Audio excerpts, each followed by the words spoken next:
Father Duffy looked up. You don't understand. The 30th Gospel talks about this podcast at this place at this time. It describes it as terrifying, driving mad those who hear it. We have to warn them.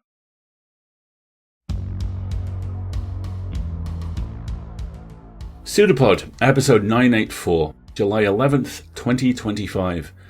This week's story, Flash on the Borderlands 74. Their shields between them and the light.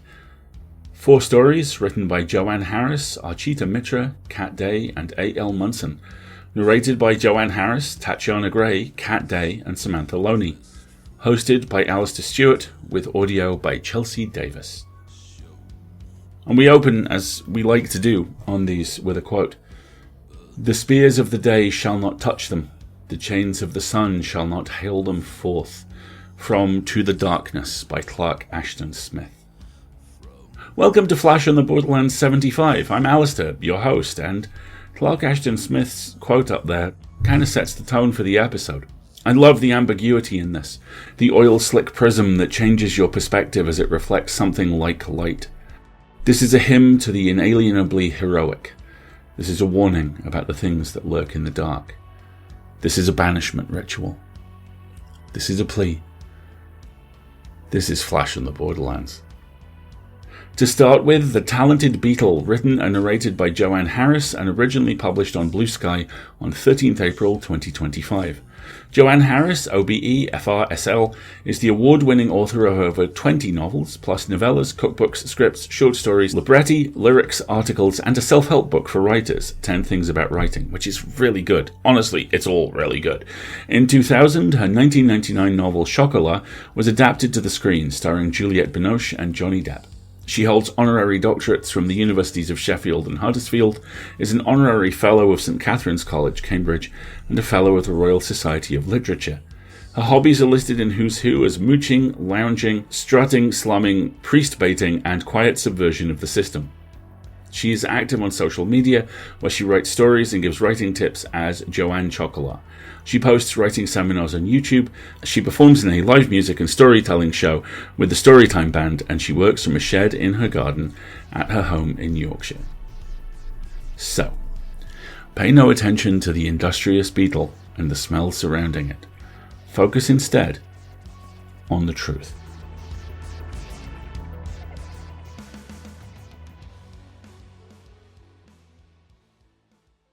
The Talented Beetle. Written and narrated by Joanne Harris. Beneath a forest canopy of flowering trees and fruiting vines, there lived a talented beetle.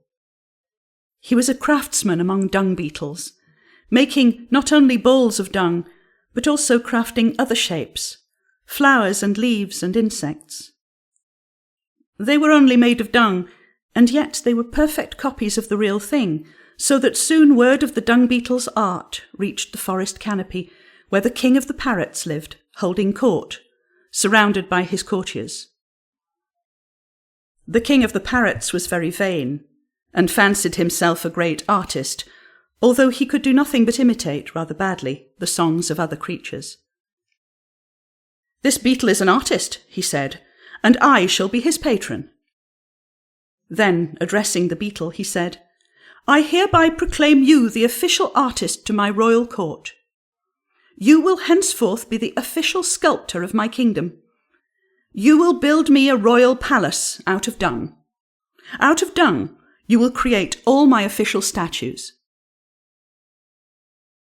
The dung beetle pondered this at length and finally said, "I'll need more dung." "You shall have it," said the king of the parrots, and instantly sent out his messengers across the land. "Bring me all the animals," he said, "that eat the most, and therefore produce the largest quantity of dung. Bring me elephants, hippos, great apes. Bring me locusts. Send out the word that the gracious king of the parrots will pay for their dung in fruit and meat, and leaves and grains, and fish and fowl, and everything that is good to eat." The creatures of the forest heard of the king of the parrots' plan. "The food belongs to us," they said. "It is not yours to give away." "Rubbish," said the king of the parrots. "Food belongs to everyone." and he waited impatiently for the completion of his great palace. But the dung beetle worked slowly, taking weeks to make even the smallest sculpture out of dung, whereas the king's ambition extended to far greater things. "I must have more beetles," he said at last. "My legacy requires it." And so the beetle sent word to his friends to join him in the great work. Together, they made a series of floral bouquets made out of dung. They looked very realistic, except for the colour and the smell, and the Parrot King was delighted. "Now, make some fruit trees," he ordered. The beetles agreed, and before long there was an orchard of trees around the king's palace, complete with ripening fruit, all cunningly made from dung. Of course, all this demanded a certain amount of sacrifice. The trees of the forest were stripped and felled to feed the new influx of animals. The elephants ate all the green leaves, the apes devoured the fruit, and the locusts did the rest, so that soon the forest was bare and the animals were starving. Some left, others died, and the dung beetles kept on building, replacing plants and trees and fruit with perfect replicas crafted from dung. "See how my kingdom increases," said the king of the parrots. But most of his court had flown away to be replaced by birds made from dung. Still, if you discounted the smell, they were quite convincing. And the king was delighted with his new attentive entourage. "This new forest is just as good as the old one," he declared, looking around at his silent court, his statues, his sculptures, his orchard of trees. "Surely I am a veritable patron of the arts." And he reached out to pluck a dung beetle from the dwindling pile on his dinner plate, telling himself that great artists must sometimes make great sacrifice, and that a change of diet was a very small price to pay for the wealth of well-crafted dung he had amassed around him.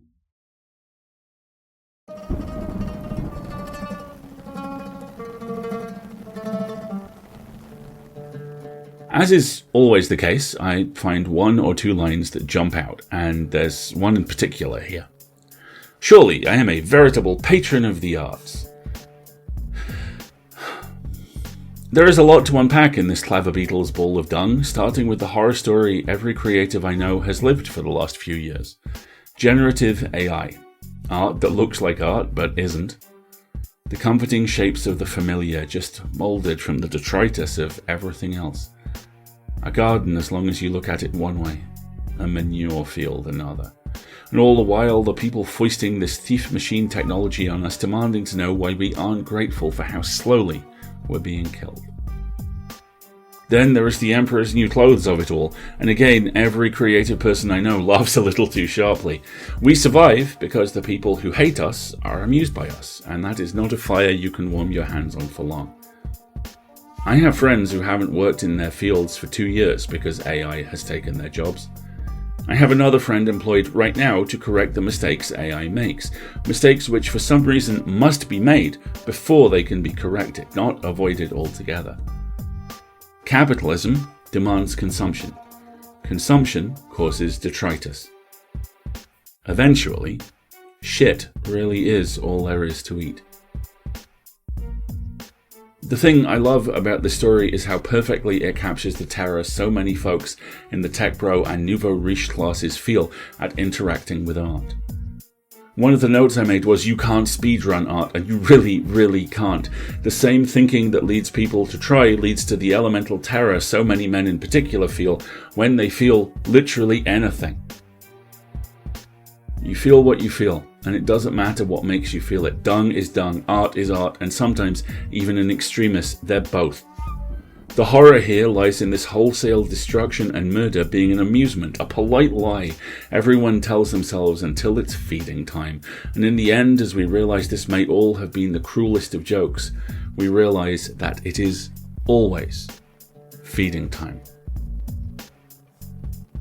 Next up we have My Heart is a Snow Globe by Archita Mitra, and this is a PseudoPod original. Archita is a writer, critic, editor, and artist from Kolkata, India. Her work has appeared in Lightspeed, Locus Magazine, Reactor, Strange Horizons, and elsewhere. She is an Ignite finalist for the Critics Award, while her fiction and poetry have been nominated for the Pushcart and Best of the Net prizes. You can find her on Twitter and Instagram. Your narrator this week is Tatiana Gray. Tatiana is a New York City-based actress of stage, screen, and of course, the audio booth. She adores traveling and counts her lucky stars that acting and dancing have taken her all over the US, to Montreal, Vancouver, Ireland, and Holland too, but she loves coming home to New York, where it all started. Equally at home, speaking heightened language in a corset, in a leather jacket spouting obscenities, and as a dancer, she has been compared to such dark, vivacious heroines as Helena Bonham Carter, a young Winona Ryder, and Elliot Page. The depth and facility with multiple genres garnered her a New York Innovative Theatre Award Best Featured Actress nomination for her work in The Night of Nosferatu. Her facility with accents has landed her quite a few audiobooks and numerous on-camera roles, including the role of Yevgenia in the award-winning I Am a Fat Cat. Tatiana is a proud member of Actors Equity Association. So, prepare your tools, because we have a story for you, and we promise you, it's true.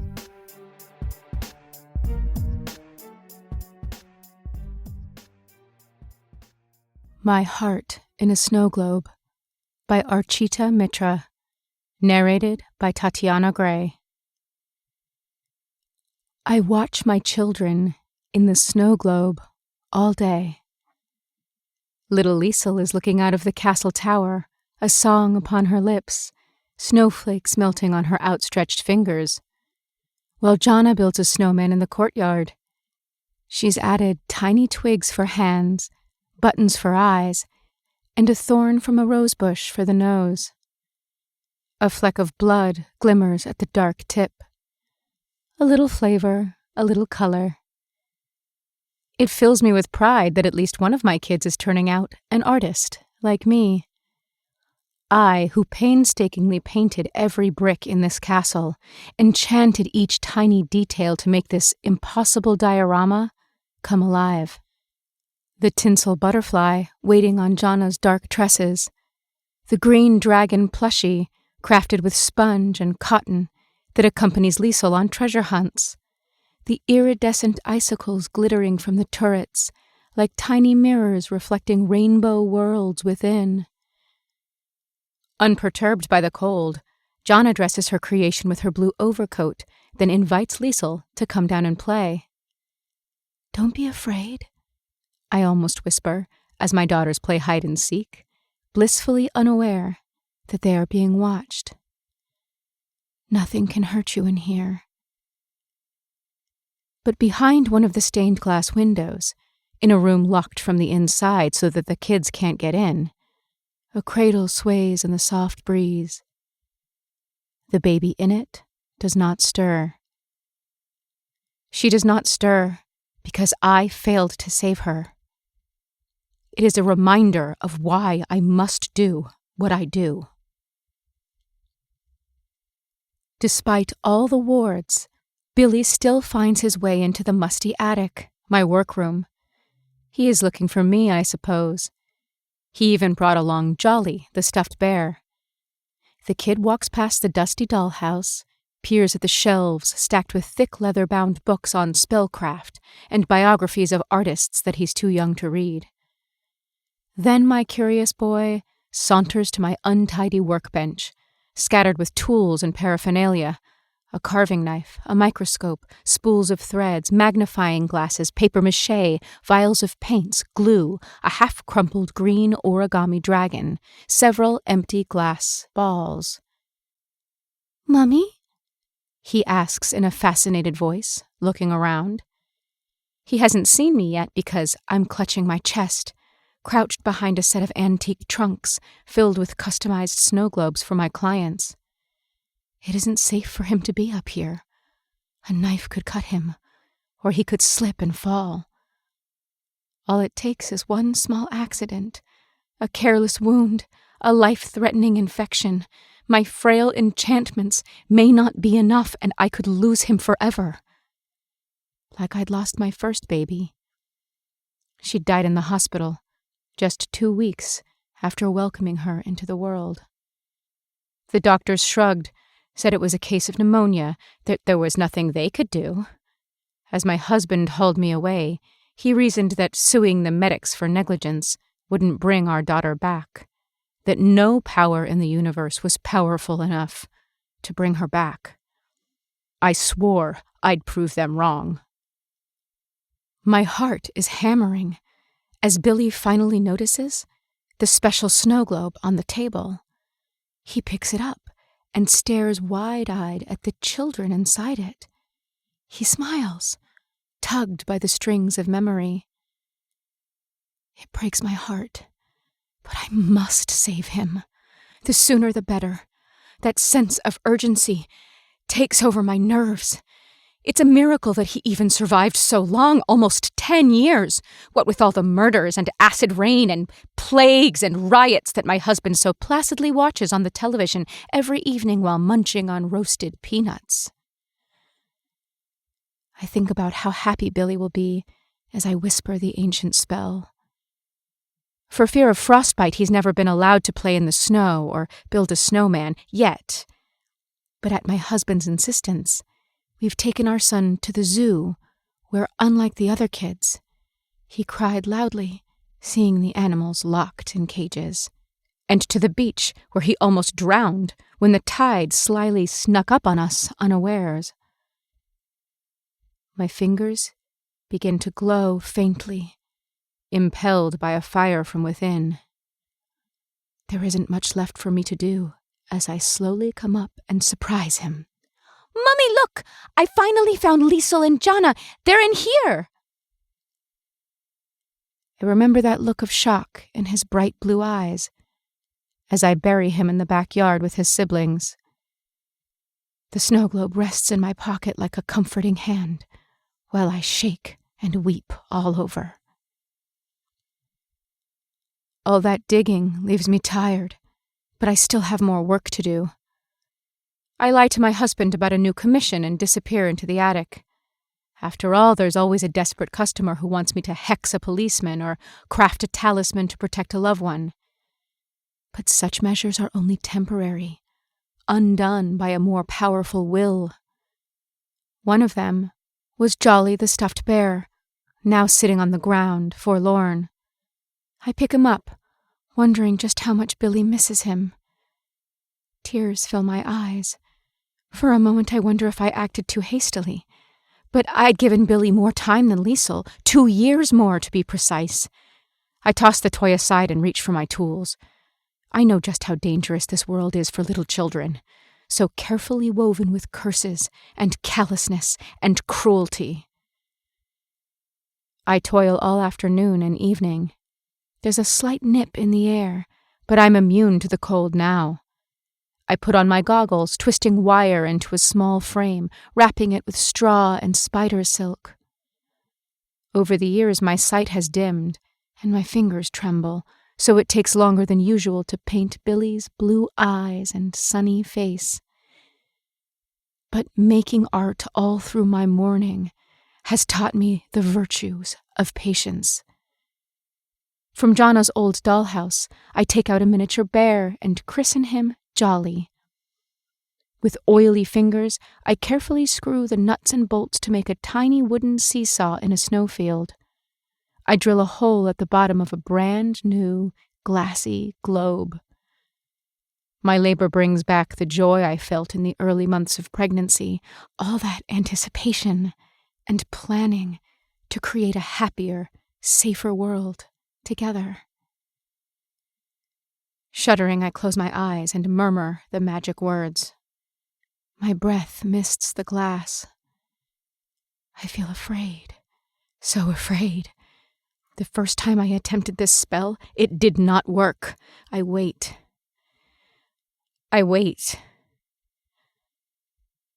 Slowly, the snowflakes come alive, dance, swirl. Billy blinks his eyes and gets up, awed by the white world around him, his new and eternal playpen. He picks up Jolly, and up and down they go in the seesaw, laughing. He's right where he's supposed to be, saved by my art. The ache in my heart slowly unclenches as Billy tells Jolly his new plan of taking down a mountain troll.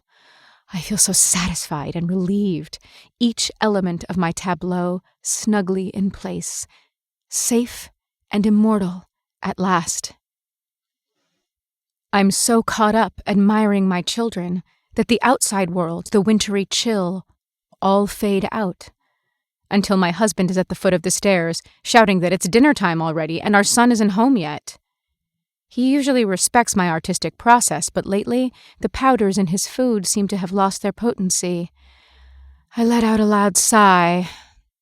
It is getting more and more difficult to cover my tracks. But no one ever said that motherhood would be easy.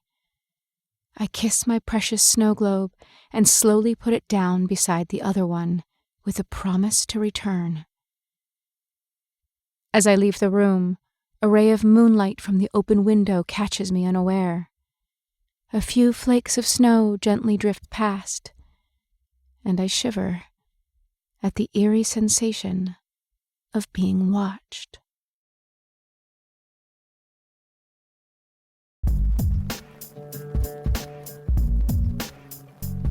A note from the author. The idea for this story came to me while thinking about helicopter parenting and how it ends up doing more harm than good to the child, shutting them inside a bubble that's always under surveillance and stunting their emotional development, as symbolised by the metaphor of fragile snow globes that our narrator is so fond of crafting. Since my mum died last year, I've found myself thinking a lot about elements of my childhood and how much life is shaped by the things your parents can't do and think you can't. I wasn't especially socialised. I was a quiet, bookish, 6'0" linebacker, prop-forward-looking teenager, and the vast gulf between my physical presence and my intellect was largely down to the fact that my brain was the one muscle my parents knew how to feed. I don't say that to speak ill of the dead or the living. I say that as someone who, at 48, has finally made peace with his physical presence in a way neither of my parents ever quite managed. I was a helicopter kid, but I was always in the backseat of the helicopter while they dealt with depression that went largely unmedicated and work stress that went not treated enough while lacking the vocabulary or tools to cope with either. They did their best, and I love them both, but I've been the kid in the bubble, or rather I've been the kid they really should get around to putting in the bubble, and trust me, that is a prison with no keys. Next, we have Exposed, Every Inch Visible by the amazing Cat Day. Exposed, Every Inch Visible originally appeared on The Fiction File in June 2024. Cat is a PhD chemist who was once a teacher and is now a professional editor and writer. She first entered PseudoPod Towers in 2019 and became assistant editor in 2021. The best place to find her is on Blue Sky at chronicleflask.catday.com, and you can read her regular flash fiction offerings at thefictionfile.wordpress.com. So please, welcome to the stage. Another true story.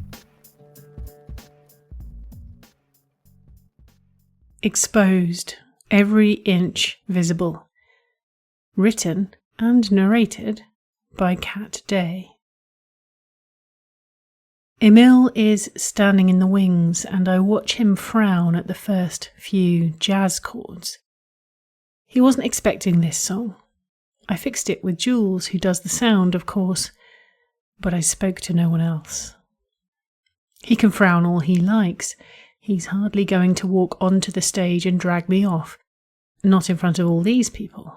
Dragging people away is something he does when he's out of sight of witnesses. Funny thing, up here I'm exposed, every inch of me visible, and yet I'm safe. Seen and safe. I blink into the blinding lights and shrug out of my cloak, letting the soft fabric pool around my feet. Breathe in. The scent of makeup thick in my nostrils, and then, on precisely the right beat, I begin to sing. It's a familiar song, and my voice is, as always, perfect, but it's not the sultry number I was supposed to be belting out.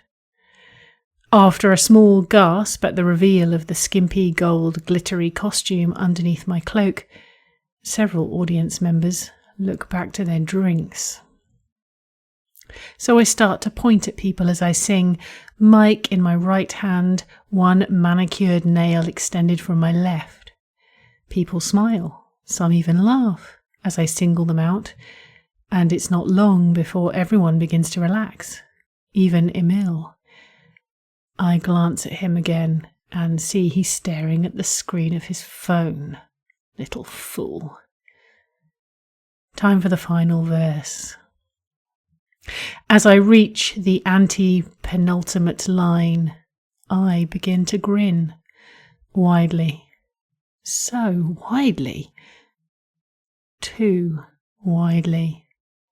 A hush rolls over the audience like spreading frost as they begin to realise one by one that something isn't right. The ones I pointed to earlier, all associates of Emil, aren't laughing now. Their eyes roll back as they slump in their chairs. I shimmy and shrug once more, and this time it's my skin that begins to fall, splitting at my mouth and slithering wetly off my skeleton, crumpling at my feet, a red slick muddling with discarded golden fabric. Some glossy beads of blood reach the edge of the stage and drop into the empty pit. Someone screams. Soon there are many screams. The gore evaporates from my beautiful, pale bones like so much mist. I hope everyone's enjoying reality. I turn to Emil in the wings once more, my hand outstretched, still grinning. Actually, I don't have much choice of facial expression now. I've got you under my skin, I whisper. He drops his phone and, clutching his chest, collapses like the worthless sack of potatoes he is. I turn back to the audience as the final piano riff plays from a recorded track and dip my head. The screams are fading, the lights are fading.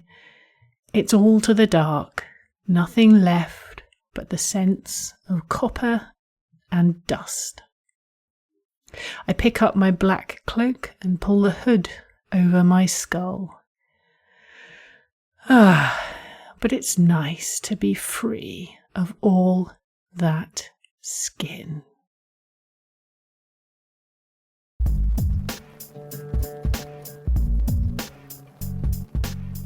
A note from Kat. In the summer of 2024, I was walking with my family along London's River Thames when I saw a street performer using a small plastic skeleton as a marionette. I just about had time to pull out my phone and make a note, and later this story was born. Again, one of those lines that just pops really hard for me. I hope everyone's enjoying reality, and we're back to that prism I was talking about at the top of the spot. Looked at one way, this is a gristle-slick singer leaning too far forwards, puncturing the audience's bubble of protection and asking where they flew in from. Looked at another, it's a hope. Maybe everyone else is enjoying this, whatever this is. Looked at a third, it is a dead-eyed smile. Laura San Giacomo in the 1990s adaptation of The Stand, locking eyes with the camera, shattering the fourth wall, and saying, "We are dead, and this is hell," and smiling as she does so. But that's show business, where the artist has all the freedom a stage can contain and an audience can deign to give, but no more. The spears of the day shall not touch them, and they know that, so maybe, just maybe, it's time to play Freebird. Finally, we told you of The One Who Lives in the Mound by A.L. Munson and another PseudoPod original. A.L. is an SFWA associate member and an HWA affiliate member, whose work has appeared in Cosmic Horror Monthly and in the anthology Sears and Sybils from Bridget's Gate Press. She is from the small town of St. Rose, Louisiana, and belongs to the Van Cleve Live Oak Choctaw tribe. You can find her at almunson.com or on Twitter at @A_L_Munson. _Munson. Your narrator for this story is Samantha Loney.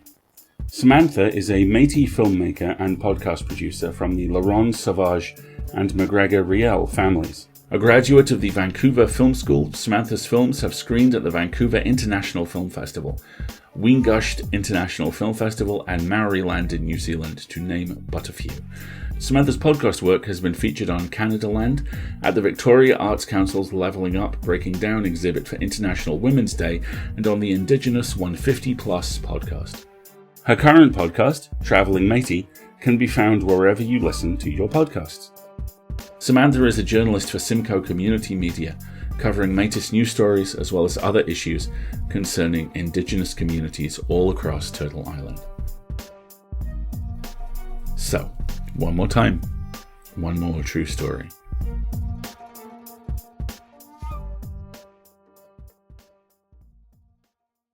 We Told You of the Ones Who Live in the Mound by A.L. Munson. Narrated by Samantha Loney. Dear Edie, I found you. I told you I would. Maybe not to your face, but I've shouted it to the heavens enough times while cursing your name. You probably don't remember me.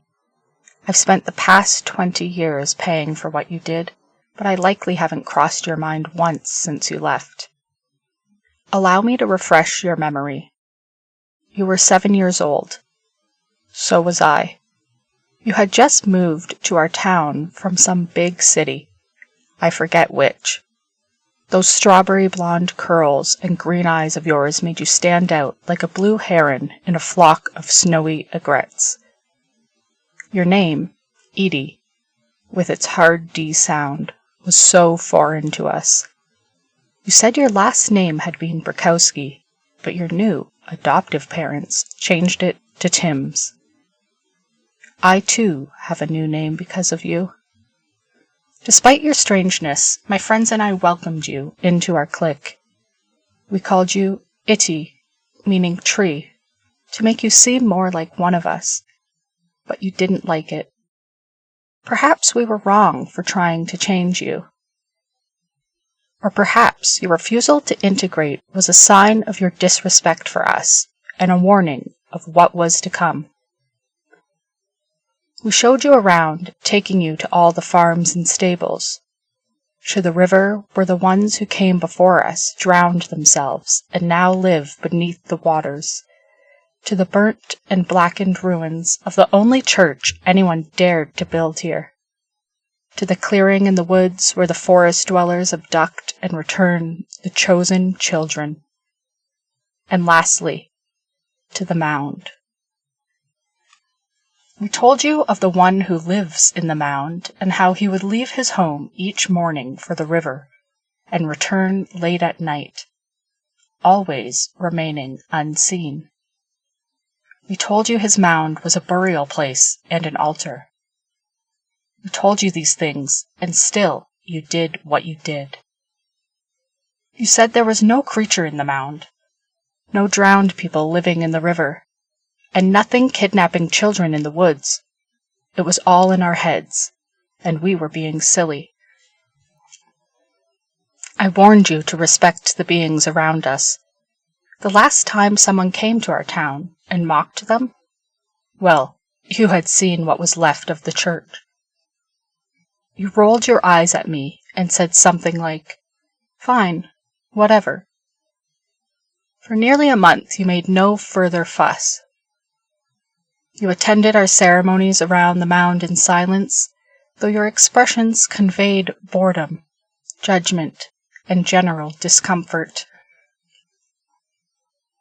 Then your birth mother arrived. She blew into town like a hurricane, seeming every bit as unfit as the courts had deemed her. And once she was here, she and your adoptive parents fought constantly, leaving you caught between them.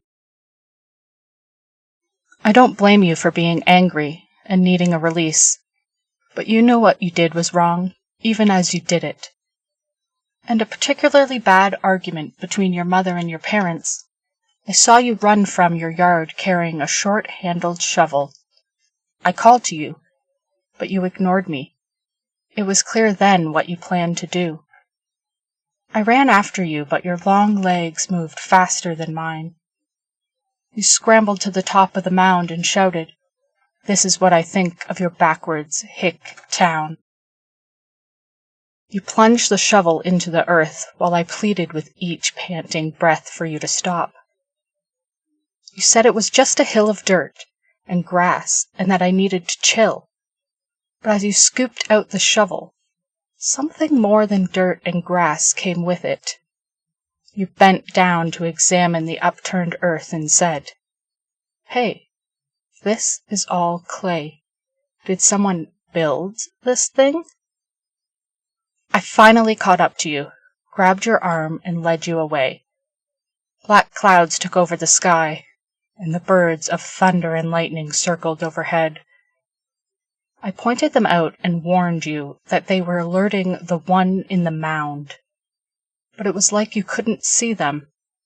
You looked right at them and shrugged, saying it was just a thunderstorm, no different from the ones that blew through every night in our stupid town. But it did more than just storm that night. It flooded. You didn't know this, though, because you were long gone. It wasn't until the floodwaters subsided and the school reopened that I learned you were missing. Your neighbor, Bish Cook, said she saw you climb out of your bedroom window in the middle of the downpour. You got into a car with your birth mother behind the wheel. No one in town ever saw you after that. Unfortunately, the consequences of your actions didn't leave with you. The flood was only the first wave. Next came the fire ants, which invaded our homes and devoured pantries of food. Do you know how quickly they destroy crops, too? Do you know how painful their sting can be? Packs of coyotes arrived soon after and killed the livestock. They even attacked the horses. Alligators and water moccasins came next, hiding in people's yards and sunning themselves in the streets. All schools and businesses shut down as everyone was too afraid to venture outside. And the worst part was that there was no end in sight. Our second-grade teacher, Miss Pintitobi, hanged herself on the tree outside her home. The note she left behind said she had sacrificed herself to appease the one in the mound. It didn't work. He didn't want a sacrifice. He wanted restitution from the one who had wronged him. I know this because I saw it in a dream. I saw him in a dream. His scales reflected sunlight like no reptile I'd ever seen. They glistened with every color on the spectrum. He ascended the mound and stared directly at me. I knew what I had to do. I snuck out of the house while my parents were still asleep. The water moccasins all slithered away from me as I ran through the streets, and the alligators and coyotes merely followed me with their eyes. I went straight to the mound and found a door embedded in the base that hadn't been there before. It was only large enough for someone my size, and behind it was a tunnel that spiraled down into the earth. I followed it, keeping one hand on the clay wall to guide me through the dark. The tunnel opened into a fire-lit cavern furnished like a house with a kitchen and a bed. At first I wondered what use these furnishings were to a serpentine creature. And then I realized they were for me. This was my home now. The creature of the mound arrived soon after, his presence radiating so much power that I fell to my knees. He conveyed to me through thoughts rather than words that he would stop punishing the town if I remained with him as his servant.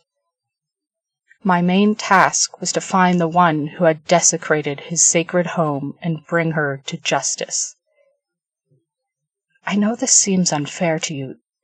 It's been 20 years. You're not the angry, hurt young girl you were at age 7.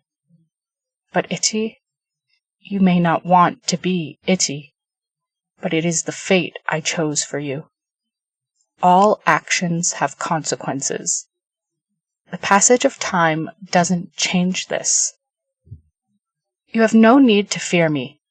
Yes, I kidnapped your dog and held him for ransom, but it was only to lure you here. I'm not out to kill you or even harm you. In fact, I will give you a much longer life than you would otherwise have. Your roots will extend into the earth and support the structure of the mound.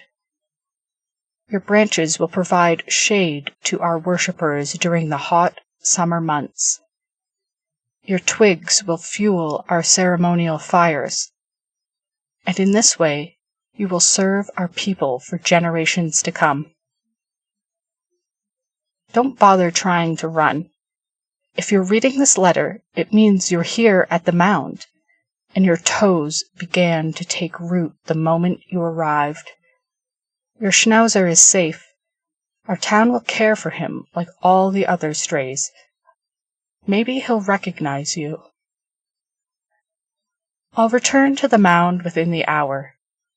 See you soon. Your old friend, Lukfi Ohoyo, the Clay Woman, formerly Isoba Hitha.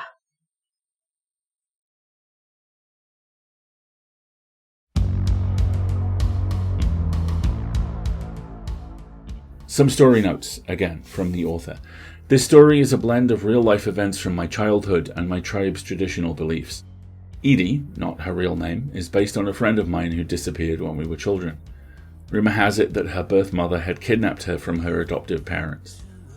To this day, I don't know what really happened to her, but her disappearance inspired this story as much as the many Choctaw legends referenced here. The chains of the sun shall not hale them forth has an invisible line under it for me, and that line is, and may the gods have mercy on us if they do. I love how this story folds adolescent pangs around a very real supernatural threat. I also love how much of this is so even-handed, not in a ridiculous, cowardly, both sides sense, but rather in the acknowledgement of the main villain's youth. This is a stupid thing a child did, and they knew it and were so terrified they fled. That is tragic. It is not excusable. One of my favourite video games ever is an indie release called The Excavation at Hobbs Barrow. It follows an Edwardian female archaeologist, voiced by future Karlak Samantha Bayard, as they're drawn to a small Yorkshire town and the final dig their father ever went on. It's a point-and-click pixel adventure, and the blocky graphics may put some people off, but it has the same brutally pragmatic approach to the supernatural as this excellent story. The cultural common ground of paying respect, but nothing else, to the things that live around you is an immensely powerful space to tell stories in, and I love how nuanced the horror Munson finds there is. The horror of cultural appropriation mixed with the horrors of adolescence. The horror of exploitation combined with the relentless horror of the scale needing to be balanced. The chains of the sun can't hale them forth, because if they do, steps will have to be taken, and roots will have to be put down. Wonderful work from all. On to the subject of subscribing and support. PseudoPod is funded by you, our listeners, and we are now officially a non-profit. One-time donations are gratefully received and much appreciated, but what really makes a difference is subscribing. A $5 monthly Patreon donation gives us more than just money. It gives us stability, reliability, dependability, and a very well-maintained tower with lots of really shiny wards on it, and trust me, you want that. We all want that. So if you can, please go to pseudopod.org and sign up by clicking on Feed the Pod.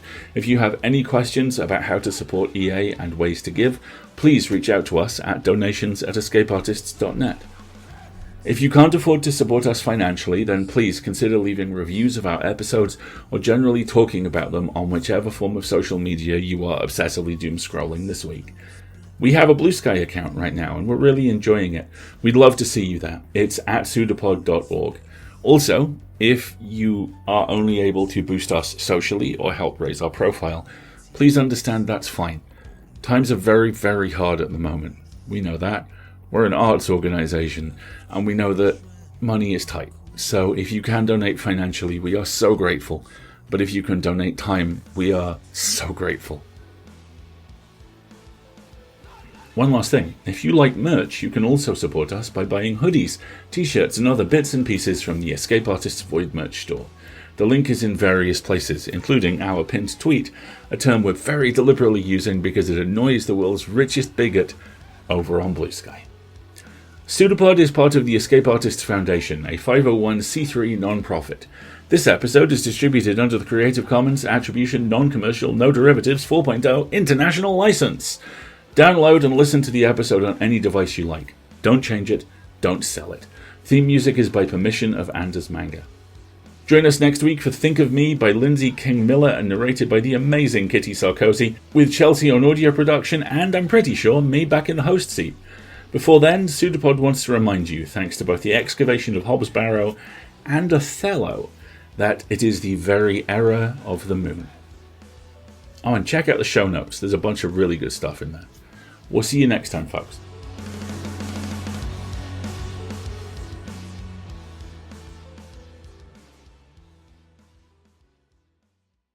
An arm appeared from nowhere on the shape, seemingly projected like the pseudopod of a protozoan. It's a pseudopod. It's a big foot. It's all about podcasts these days.